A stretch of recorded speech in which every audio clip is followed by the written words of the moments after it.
आगे। अब जरा बताते हैं आपको एक और बड़ी खबर।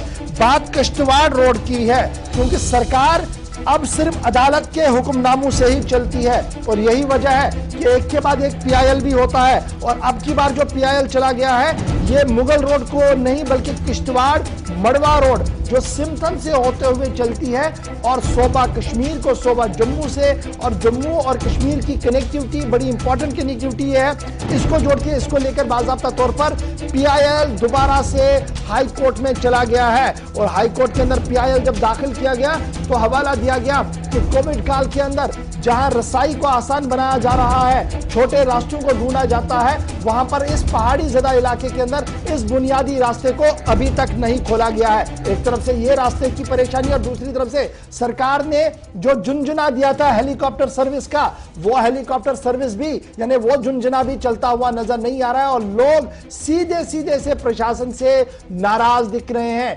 एडमिनिस्ट्रेशन से नाराज दिख रहे हैं। और यही वजह है कि अदालत का दरवाजा खटखटाने की बात भी हुई और अदालत तक वो चले गए। सीधे चलते हैं जी हम किश्तवाड़, जहां से मेरे साथी अजय शान इस वक्त मेरे साथ ज्वाइन कर चुके हैं। अजय, बहुत शुक्रिया जी ज्वाइन करने के लिए। पीआईएल अदालत में चली गई है, थोड़ी देर में हम उस पर भी बात करेंगे, लेकिन इस रास्ते को कितनी इंपॉर्टेंस है, कितना अहम यह रास्ता है और क्यों यह रास्ता बराबर हुकूमत की नजरों से ओझल रहता है और जब अदालत का डंडा चलता है उसके बाद चंद महीनों या चंद हफ्तों के लिए इसको खोल दिया जाता है? देखिए गौर जी, किश्तवाड़ डिस्ट्रिक्ट का एक सब डिवीजन है मड़वा, जिसमें वाड़वन, मड़वा और दक्षिण इलाके आते हैं। इसके लिए दक्षिण के लिए एक रूट तो है, लेकिन जो मड़वा और वाड़वन के लिए रूट है वो हमें किश्तवाड़ के सिंथन टॉप से क्रॉस करते हुए अनंतनाग में जाना पड़ता है, जहां से वापस हमें मरगन टॉप पहुंच के हम लोग इंचन पहुंचते हैं, जहां उसके बाद हम लोग मड़वा जाते हैं। तो 6 महीने वो एरिया पूरा स्नो बाउंड रहता है, जिसके साथ साथ जो सिंथन टॉप है ये स्नो बाउंड रहता है और गाड़ियों की आमद रफ्त बंद रहती है। ये जो पूरा खासकर मड़वा और वाड़वन का इलाका है, यहाँ की आबादी बर्फ में जो होती है स्नो बाउंड एरिया वहीं पर फंस जाती है। हालांकि उस दौरान दावे किए जाते हैं कि आपको एयरलिफ्ट किया जाएगा, लेकिन वो सर्विस भी आप बंद हो चुकी है। जिसके साथ साथ जो सिंथन टॉप का रास्ता, पहली बार इसमें तेजी से बर्फ हटाने का काम किया गया, लेकिन इस बार भी जिस तरह से पिछली साल सितंबर अक्टूबर में जाके रास्ता खोला गया, इस बार भी कहीं ना कहीं ये भी कोविड की वजह से बताया जा रहा है कि ये रास्ता बंद किया गया है। हालांकि ऑफिशियली कुछ नहीं कहा जा रहा, लेकिन जो बताया जा रहा है कि कोविड को देखते हुए ये बंद किया गया है, जिसके चलते जो पूरा एक इलाका, बहुत बड़ा इलाका मड़वा वाड़वन का है, वहां के लोग वहां पर फंसे रह गए हैं। उनको अगर किश्तवाड़ आना है तो उनको अब अनंतनाग से होते हुए रामबन से होते हुए डोडा और फिर किश्तवाड़ पहुंचना पड़ रहा है, जहां उनको करीब 100 से ज्यादा किलोमीटर ज्यादा सफर करना पड़ रहा है और उनकी जेबों पर भी ज्यादा वो बोझ पड़ रहा है। ठीक है जी अजय, आपके साथ कुछ और लोग भी, जरा इनसे भी रिएक्शन जानिएगा कि अब मामला जब कोर्ट के अंदर चला गया, जब लोग ये चाहते हैं कि रास्ता खुले उसी तरीके से रास्ता खुले जिस तरीके से श्रीनगर जम्मू नेशनल हाईवे खुलता है, जिस तरीके से श्रीनगर जम्मू पठानकोट रास्ते पर गाड़ियां चलती है, तो ये लोग क्या कुछ सोच रहे हैं एडमिनिस्ट्रेटिव के इस फैसले को, एडमिनिस्ट्रेशन के इस फैसले को लेकर? क्या ये माने कि ये पहाड़ी इलाका है, थोड़ा सा नजरों से दूर है, पहाड़ों से घिरा हुआ है, इसलिए इनकी बात को नहीं सुना जाता, या कुछ और पॉलिटिकल इन्फ्लुएंस भी है इस पूरे मामले में? बिल्कुल, कल एक पीआईएल दाखिल की गई है, लोकल जो एक सोशल वर्कर हैं गुलाम स्वरूप मागरे, उनकी तरफ से, जबकि इस समय हमारे साथ डीडीसी मेंबर जो एक नौजवान मेंबर हैं डीडीसी के मड़वा से, उनसे हम जानेंगे कि आखिर इसकी इंपॉर्टेंस कितनी है और क्या वजह है कि वो इसको खुलवा नहीं पाए, हालांकि अब वो डीडीसी मेंबर भी बन गए हैं। जफरुल्लाह जी, बताइएगा कि ये जो रास्ते की अहमियत कितनी है और क्या वजह है कि आप इसको खुलवा नहीं पाए?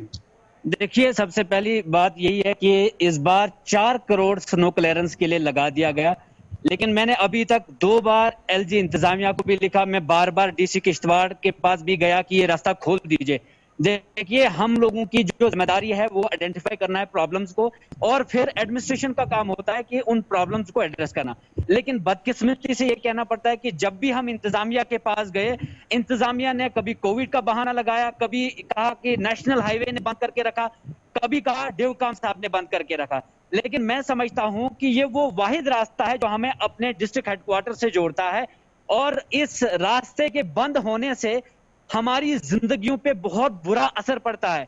इवन कि अगर आप बात करें कोविड से अगर बचना है तो डिस्ट्रिक्ट किश्तवाड़ से ही कोविड का सामान भी मड़वा इलाके में और वाड़वन के इलाके में जाना है, लेकिन उस रास्ते को, उस सामान को भी पहुंचाने में काफी ज्यादा दिक्कतें आती हैं।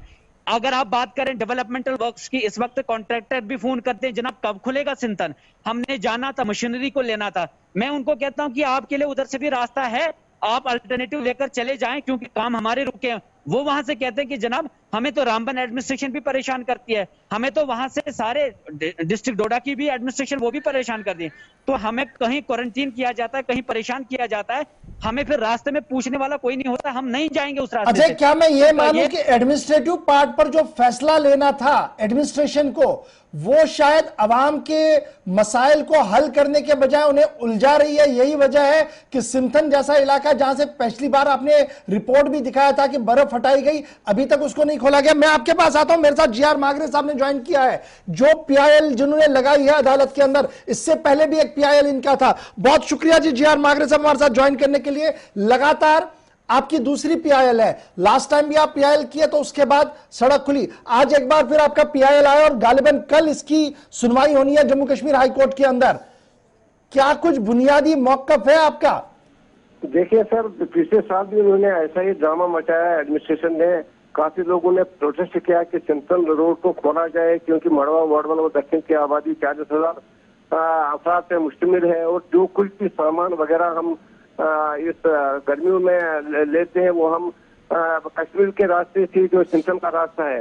अब अगर इन्होंने सिंथन का रास्ता ड्यू टू कोविड पेंडेमिक बंद कर दिया है, जबकि हमें ये दूसरी बीमारी में मुब्तला करना चाहते हैं, क्योंकि जब हम बानहाल से आते हैं, रामबन से आते हैं, डोडा से आते हैं, फिर किश्तवाड़ पहुंचते हैं, और रात हमें अनंतनाग में गुजारनी पड़ती है, जो कि इस वक्त भी रेड जोन करार दिया गया है। बिल्कुल। और इस वक्त में वो रेड जोन करार दिया गया, उससे हमें ज्यादा मुश्किल हो जाती है, उससे ज्यादा हमें कोविड की ज्यादा प्रॉब्लम हो जाएगी। अगर इस रास्ते को इन्होंने पिछले साल भी कोविड का बहाना लेकर बंद कर दिया, फिर हमने प्रोटेस्ट किया, सब पॉलिटिकल पार्टियों ने अपनी अप्रोच की, लेकिन उन एडमिनिस्ट्रेशन ने नहीं खोला। लास्ट पर मैंने ये सोचा कि अगर हमें इंसाफ मिलेगा तो कोर्ट में ही मिलेगा। मैंने लास्ट ईयर भी पीआईएल दाखिल कर दी, जो ही कोर्ट का ऑर्डर नोटिस निकली तो ऐसे नंदा है एडिशनल रजिस्ट्रार जनरल, उन्होंने कोर्ट को लिख करके दिया कि नीचे हमने रास्ता खोला है, हालांकि खोला नहीं था।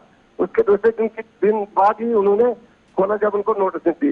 इस साल भी बहुत सारी पॉलिटिकल पार्टीज ने सोचा, मतलब बहुत प्रोटेस्ट किया, आए रोज फेसबुक पे हम देखते रहे, आए रोज चैनलों पर हम देखते रहे, लेकिन एडमिनिस्ट्रेशन को साथ से मत नहीं होता है। इसलिए मैंने जो फाइल हमने पब्लिक इंटरेस्ट डेडिकेशन दायर की थी लास्ट ईयर में, वो एज इट इज है, उसको डिस्पोज ऑफ नहीं किया गया था कोर्ट ने, तो उसमें हमने आज सीएमपी लगा दी है और अर्जेंसी न्यू एक लगा दिया है, कि ताकि मुझे उम्मीद है कि अगर हमें इंसाफ मिलेगा तो कोर्ट के जरिए से मिलेगा, क्योंकि इस वक्त हिंदुस्तान के जितने भी रोड थे वो सारे खुले हैं, जबकि नेशनल हाईवे खुला है, बाकी तमाम रोड खुले हैं सारे। बिल्कुल, बहुत शुक्रिया जी मागरे साहब हमारे साथ ज्वाइन करने के लिए। सारे रास्ते खुले हैं, लेकिन ये रास्ता बंद है, और जब इस रास्ते को बंद करने की वजह ढूंढते हैं तो पता लगता है कि जो डिस्ट्रिक्ट एडमिनिस्ट्रेशन है, प्रोविजनल एडमिनिस्ट्रेशन है, उनके बीच तालमेल नहीं है, जिसकी वजह से ये परेशानी हो रही है। मैं सीधे वापस चलता हूं जी अजय आपके पास।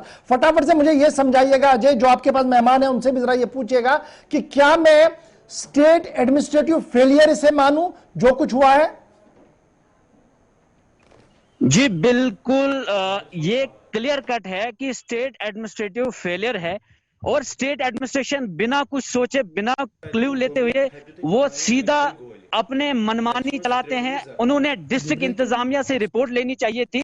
अभी तक आप यकीन जानिए हमारे बच्चों तक अभी तक किताबें तक नहीं पहुंची है, जबकि वो किताबें दिसंबर में ही पहुंच जानी चाहिए थी। किताब वहां इंटरनेट की सुविधाएं भी नहीं है और कम्युनिटी क्लासेस भी नहीं है। सोचिए जरा कि हमारे बच्चे भी तालीम से महरूम हो रहे हैं, और ये रास्ता अगर खुला होता तो शायद बच्चों के लिए किताबें भी पहुंच गई होती।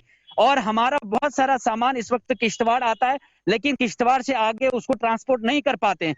तो यकीनन ये जो स्टेट गवर्नमेंट है इस वक्त एक डिक्टेटरशिप से कम नहीं है। मुझे लगता है कि डेमोक्रेटिक वैल्यूज को जिस तरह से कुचल दिया जाता है, ये सही नहीं है किसी भी देश के लिए, किसी भी स्टेट के लिए, किसी भी राज्य के लिए। बहुत बहुत शुक्रिया जी अजय हमारे साथ ज्वाइन करने के लिए और ये बात बताने के लिए कि किस तरीके की मुश्किलों से ये पहाड़ी लोग जो है ये दो चार होने, और ये इलेक्टेड रिप्रेजेंटेटिव की जुबान थी कि किस तरीके से उनकी आवाज को दबाया जा रहा है, और जो जेन्युइन डिमांड उनकी रास्ता खोलने की अभी तक नहीं खोला गया, और अब मामला अदालत तक चला गया। फटाफट